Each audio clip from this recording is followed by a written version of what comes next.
നമസ്കാരം. ഏതാണ്ട് 1.5 മാസത്തിലധികമായി സെക്രട്ടേറിയറ്റ് മുമ്പിൽ ആശാ വർക്കർമാർ സമരത്തിലാണ്.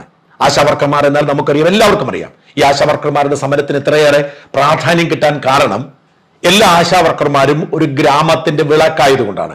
അവർ എല്ലാ വീടുകളിലും പോകുന്നു, ഗർഭിണികളെ, വൃദ്ധരെ, ദുർബലരെയൊക്കെ ശുശ്രൂഷിക്കുന്നു. നമ്മുടെ ആരോഗ്യ സംവിധാനത്തെ കാത്തു സൂക്ഷിക്കാനുള്ള എല്ലാവിധ പരിശോധനകളും സർവേകളും ഒക്കെ നടത്തുന്നത് അവരാണ്. ഈ സമരത്തെ തോൽപ്പിക്കാൻ സർക്കാരും CPM-ഉം വലിയ ഗൂഢാലോചനയാണ് നടത്തുന്നത്. 22,000 ആശാ വർക്കർമാരുള്ളതിൽ ആകെപ്പാടെ 400-450 പേർ മാത്രമാണ് സമരരംഗത്തുള്ളത് എന്നൊക്കെ പറഞ്ഞ് അധിക്ഷേപിച്ചുകൊണ്ടിരിക്കുന്നു.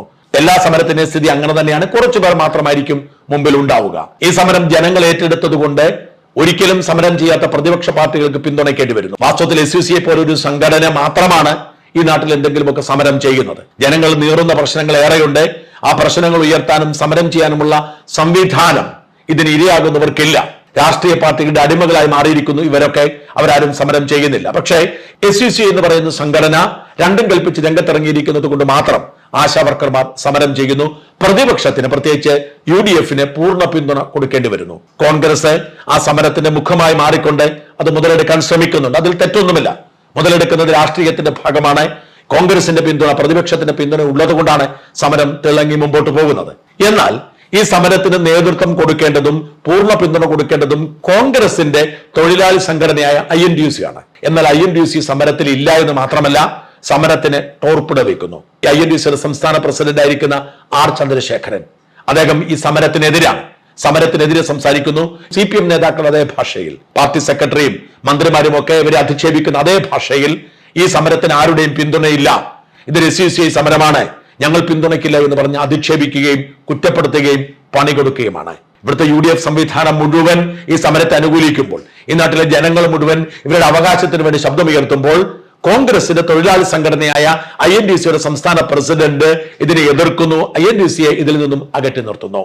ഇത് കോൺഗ്രസിനും UDF-നും വലിയ തിരിച്ചടിക്ക് കാരണമാകും. എന്തുകൊണ്ടാണ് R ചന്ദ്രശേഖരൻ എന്ന INTUC നേതാവ് ഈ വൃത്തികേട് കാട്ടുന്നത് എന്ന് കോൺഗ്രസ് നേതാക്കൾക്ക് അറിയാം. എന്തോ കാരണത്താൽ കോൺഗ്രസ് നേതാക്കൾക്ക് ഇയാളെ പേടിയാണ്.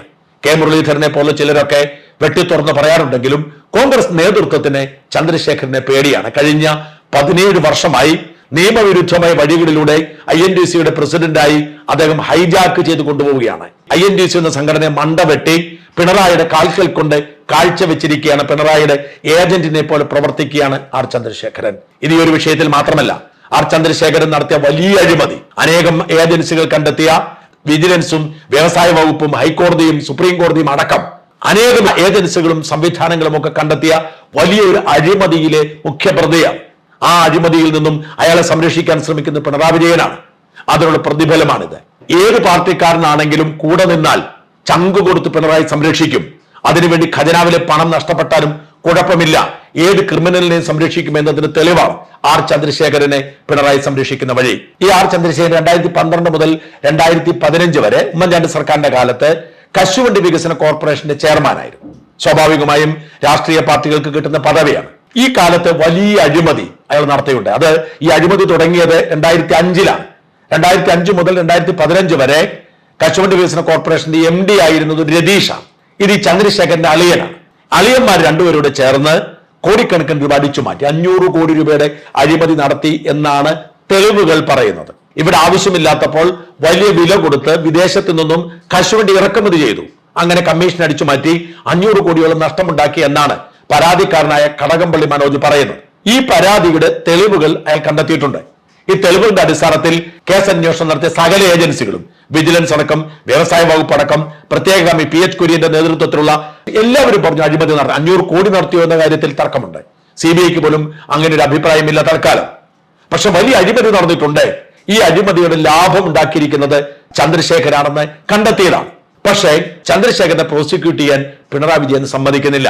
ഈ കശുവണ്ടി ഇറക്കുമതിയിൽ അഴിമതി നടന്നുവെന്ന് ആദ്യം കണ്ടെത്തിയത് നിയമസഭാ സമിതിയാണ്. അതുകൊണ്ട് നിയമസഭാ സമിതി ശുപാർശ ചെയ്തു കേസ് അന്വേഷിക്കണം. പിന്നീട് ധനവകുപ്പ് പ്രത്യേകം അന്വേഷണം പ്രഖ്യാപിച്ചു. ധനവകുപ്പും ശുപാർശ ചെയ്തു കേസെടുക്കണം. പിന്നീട് വ്യവസായ വകുപ്പ് അന്വേഷണം നടത്തി കേസെടുക്കാൻ ശുപാർശ ചെയ്തു. CAGയുടെ റിപ്പോർട്ടിൽ അഴിമതി കണ്ടെത്തി. റിയാബ് ഏജൻസി അന്വേഷണം നടത്തി കണ്ടെത്തി. വിജിലൻസ് ഇതിന്റെ അടിസ്ഥാനത്തിൽ കേസ് അന്വേഷണം നടത്തി അഴിമതി കണ്ടെത്തി.